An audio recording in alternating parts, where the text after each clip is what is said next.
talking about maybe 40, 50 units total to do Yeah. 10 million. So multifamily typically is the best place to start if you're going, if you want to start out in a specific niche asset class, multifamily, like at least smaller stuff, right? Sub 20 units could be a good place for you to start when it comes to commercial Uh-huh. as a niche.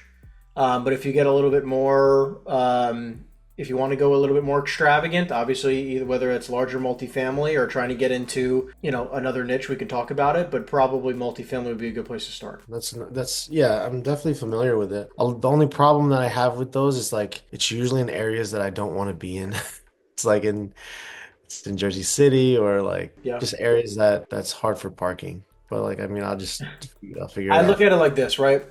Every commercial deal you do, as you grow with your experience, think about it where it's like your market will eventually just be the state of New Jersey, right? So you will be driving farther than you've ever experienced, in seeing properties in every corner of the state, especially when, as you grow experience wise, stuff's going to be all over. It's much harder to do a ton of business in one town. There's just not enough transaction volume in one single town for you to do a massive amount of business. If we talk languaging, let's talk language for apartments. So let's just go through a bunch of things here, right? So overall language for commercial in general is going to be a lot about specifically the financials is number one. So what encompasses in the word financials is what? What do you think is included in that term? Like cap rate, NOI. Okay, so income, total income, right? So let's just be real basic for a second, right? Yeah. Income, and then you're gonna have expenses because that obviously will turn into something like your net operating income. What does that look like, right? Yeah, then based off of the net operating income and what the price the seller is looking for, you can create a cap rate. But you're going to be looking for things like a P&L, right? Language, like specific term, right? You're going to be looking for a P&L, a rent roll. Rent roll should just be a breakdown of like, hey, these are how many units I have. This is how many, bedrooms or bathrooms they have.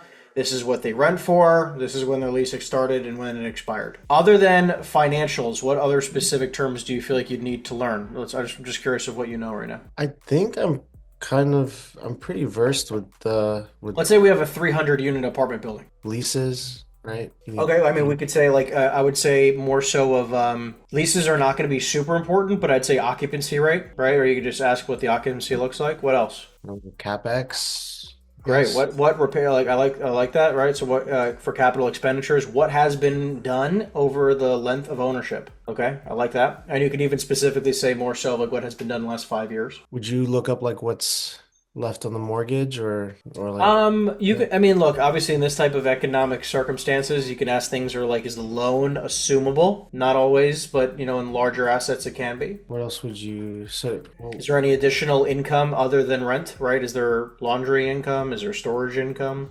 Parking cell income? cell phone tower income. Cell phone tower income, we'd like to see that. And then Gotcha. another question specifically is utilities. Who pays the utilities? You're right. So utility breakdown. Obviously in the newer construction buildings, which is really nice, is that everything's separately metered. So tenants pay their own water, electric heat, or water, electric gas. Sorry, water, electric gas, Mhm. and which is obviously way more beneficial for a landlord, right? Because that means it cuts down on your expenses overall. And for the older buildings, there are some buildings where the tenants only pay electric, right? And then the landlord's responsible for water and gas.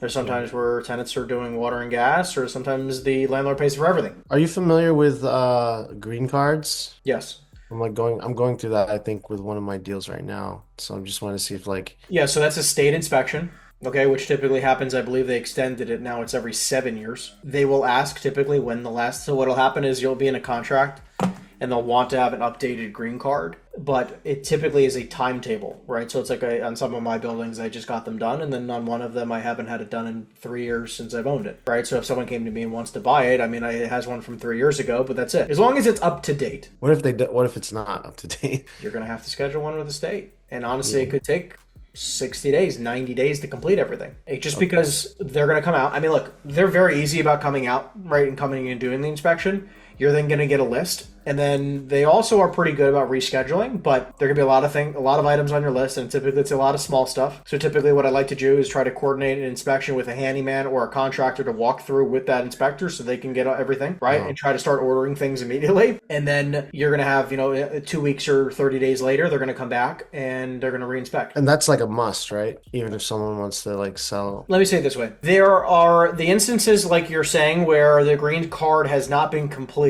and it's not up to date, you're going to typically need it, right? Like a bank would typically require it. Now, if a bank doesn't require it and the buyer doesn't say anything, the answer of do you need it is no. Like, because you don't need it to close unless a bank is asking for it, title's asking for it, right? I typically like to say, and obviously in the state of New Jersey, as a buyer myself, I like to make sure it's done and handled by the seller. Like if I was the buyer in your deal, I'd want it to have it handled by the seller. But it is not 100% required to close, right? You can also have it, you can even have it in the contract stated, if it does come up, that you can hold an escrow of X amount of dollars, 5, 10, 25K, depending on the size of the deal. And you can say this will be held in escrow until that inspection is completed. And if it's not completed within 90 days, then it's released or something like that, you know? But you can figure out ways to do that. Similar to a CO, though. I mean, obviously a CO is a little bit less invasive, right? But, you know, the difference also is that for things like a multifamily property, you're going to need a township CO sometimes or a fire certification to make sure that gets done before closing. Okay, so if I like apply for the CO, the town's not going to be like, well, there's no DCA here on file. Like, would they That know? is typically not their first thing. All right, that's good to know. Thanks. Of course. And then we can break it down a little bit. Obviously, it sounds like you're pretty familiar with cap rates and, you know, what an NOI is. Yeah. You have some. Well, yeah, because like so before I got into real estate, I worked for an investment firm that worked with foreign investors to buy single family homes, rental properties around the United States. So like I helped them Got it. buy basically higher rentals or you know lower income areas or like C class properties. Got it. And then they something happened in the Australian market that changed the dynamic that the business model didn't really stick. Mm. So and then I went into what's it called this other private equity firm that bought cell phone tower leases. So I've you know I'm not saying like I'm an expert at it, but I definitely have experience in it. Sure. I mean, like, look, what happens a lot of the time, like, especially, you know, you trying to transition a little bit heavier into the commercial side, is really about the leads you generate, right? It's not, you know, because every deal is a little bit different from Sure. each other. So it's more about, hey, like, if we can start generating some opportunities for you and I to look at, we can take a look at them, try to figure out what the situation is, and we can try to help you sell them as fast as possible. And Because, that's what I'm leaning towards for you is like I'd love to I guess the best success would be teaching me how to find those leads and you know whether it's cold calling. I know that you're big in that. I used to run a cold call center. Like basically the thing I was telling you about, he was trained by Jordan Belfort and Wall Street. So like he basically brought that like a lot of that stuff over when I was, you know, this was like 12, almost, yeah, 12 years ago or something like that. So, love it. um, Yeah, I mean, look, obviously, I'm a big fan of cold calling. That's one way, right? I mean, obviously, with the way you ask for referrals and tell people about what you do, when they say, oh, when you're meeting people at networking events, it's people don't take it as seriously as they probably should. They say I'm a realtor instead of saying like, hey, like you know, I'm an investment broker, where you know we specifically support investors finding great I investment like, opportunities from 5 to 500 units, right, in the state of New Jersey. So like, it's just you know, depending, you know, if you want to do cold calling, you should be looking into you know CoStar, CREsync, Reonomy. yeah, CoStar. Great. So you can pull lead lists right from there, and you can export I think 500 at a time. If I would start trying to find deals that have not sold in 5 years, 10 years, right, and I would try to start targeting stuff that is a little bit on the smaller side because if you're targeting 200 units, you're going to be competing with some larger firms that are going to probably be out prospecting, out hustling, out marketing you. But like the small stuff, a lot of people don't target. Yeah. I mean, the goal would be, my goal is to get an extra 10 million in commercial Yeah, so I streams. mean, like, look, you know, obviously Jersey and average price points, you know, $175 to 225 a door, right? So Hmm. you're gonna, you know, you only have to do so many deals. I mean, we're talking about maybe 40, 50 units total, right, to do Yeah, 10 million. exactly. So I think it's very doable, but it, you know, get me through the door. So okay, yeah, so that I'd love your help on that end. I Sure. So I have mean, Mojo. I have Mojo if I need it. I don't know if you need it in the commercial space. yeah, I mean, I, we use that every single day when we're using, you know, when we're importing a lead list, the same okay. exact way that you would for a residential. I have a cold caller that's calling my residential stuff. So I Great. don't I just sent you my script book. It's in the Zoom link right here or in the Zoom chat. So you can give that to your cold caller if you want them to start doing multifamily or uh, if you want to start using it. yeah, I'll probably start. I like to see how it works first on my end and then I bring it on to her. Yeah, there's a Um, multifamily chapter in there that you oh, can just use. thanks, man. Thank you. What else? I have this listing in Patterson that I'm trying to figure out how to move. I think we're gonna do like a big price reduction. Tell me about the deal. Well, he's asking 1.7 before the business closed. He just closed the business because it was making like he was losing $16,000 a month on it. Like a Yeah, horrible business. I know. Well, his brother left the country or something, and he was the operator of the business. So basically Jesus. now he's selling the property. There's a 3 bedroom unit inside. It's like a mixed use with the restaurant. It has a liquor license, and I think where we're trying to get him to drop it to like 1.1 and or 1.2. So hold on. So it's a restaurant. What else is it? It's a restaurant, bakery, lounge, and in the back there's a 3 bedroom like apartment. Okay. And what's the square footage of the restaurant? 3,000, less than 3,000 square feet. Let me just double check. So it's really cool is like my broker basically he does a lot of commercial stuff and he's basically bringing me on a lot of the deals. So he's like we're like going 50-50 on them. Um Great. so he's helping me out a lot. So like this is where Patterson. Patterson, yeah. So what happens when you have these types of small mixed use deals is two things. One, you can look at it through the lens of an operator, right? Like you're going to find a restaurant owner who wants to be in this area, right? Maybe with a little bit of extra income from the 3 bedroom to mitigate some of the expenses over the overall operating costs of the building. But they're going to come in, they're going to be an operator, they're going to be willing to spend a little bit more money. Obviously, you also have to take into consideration that most operators also have a vision for what they're going to create their space to look like, right? Mm-hmm. So the CapEx is actually where the major expense is there. And then you Well, I have mean, someone who's like an investor, like myself, right, or many others who are looking to get a return. And the way we're going to look at this deal is that we're going to say, like, okay, what can I rent this for? Or if this guy leaves, right? He leaves it vacant. I'm going to rent it. What can I rent it for? So what do you know what the market is for rent there? I don't, honestly. I don't. Okay, so I'm just giving you some reference. Like, let's just say it's $20 a foot net. $20 a foot net times 3,000 square feet gives you what number? 6,000? Six. Well, yeah, it should be what? It should be 60,000 a year. 60,000, yeah. Yeah. What happens here is that it's 60,000 a year, triple net, right? So that person's gonna pay all the expenses, their portion of taxes, insurance, maintenance, whatever. Okay, that's $5,000 a month. What's the 3 bedroom renting for?